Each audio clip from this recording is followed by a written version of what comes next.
Hi, how you doing? This is Lloyd Brooks again from Divine Dev Studios. And on today's stream, we're here modeling a torch holder. Um, Now, I normally, use like ZBrush and things like that. But when I find that, there's a shape that's generally cylinders, spheres, cubes, basically basic shapes that can be modeled and whatnot. Altered, as you can even see. I took a sphere, kind of stretched it out, and then deleted half of it, and then I'm basically using half of the sphere. Like when I find that objects can be broken down into basic shapes like that, I just usually I'll take it into Maya, and I'll just knock out the model there. I find that it's a lot easier to do it, just in Maya versus opening up another program, especially since I have Maya opened up most of the time anyway. So, um, yeah. So, um, as you can see, I'm here, deleting faces. I'm extruding. I'm using a lot of duplicate and rotate. So I'm here modeling like one of the prongs basically, and then I'm going to duplicate it and rotate it with the duplicate special command, I believe it is.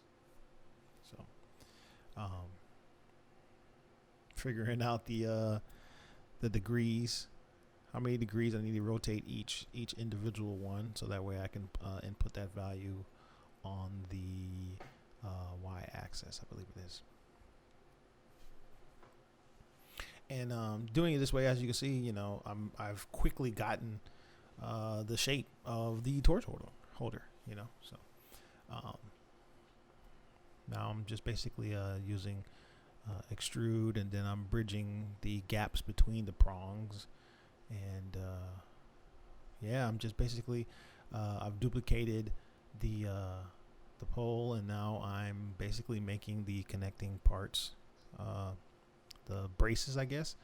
Then I'm making the wall plate now, and like I said, this, I guess lucky enough, or I strategically picked this one to do on stream, either one.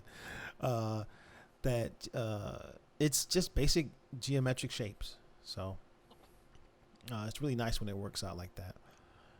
And obviously, I'll go in and I will simplify it, deleting edge loops, and so that way I don't even have to worry about any kind of baking or anything.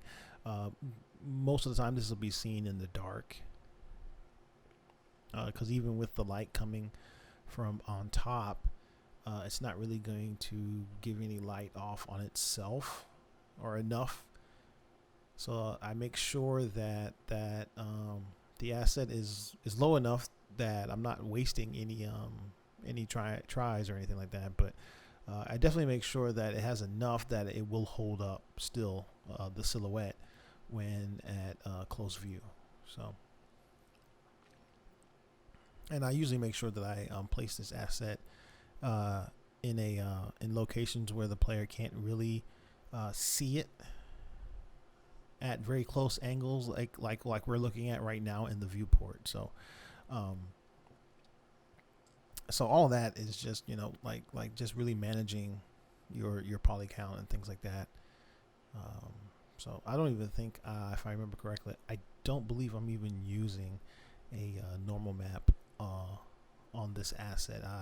Now in the material inside of UE4 with the like edge wear or the rust and things like that, that material itself uses a normal map. But as far as this asset goes, there's no normal map. In fact, there's no textures at all for this this asset. So it's totally being textured through the material and material nodes inside of UE4. So yeah, so here I'm making the unwrapping UVs and things like that.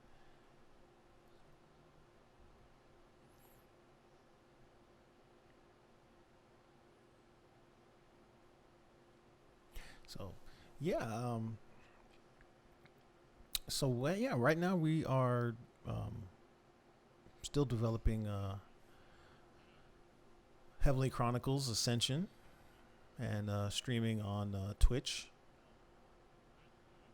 And we stream Mondays through Thursdays in the mornings, anywhere from 9:30 to 10:30 in the mornings till about 4 o'clock in the afternoon. So come check us out. On Friday and Saturday nights, we actually do. We switch it up a bit. We stream at night from about 8 o'clock till 12, 1, 2 o'clock in the morning, Eastern Standard Time. And we have guests on both of those nights. And we are interviewing the guests that come on the show.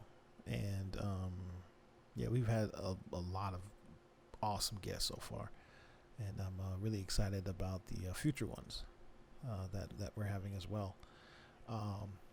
So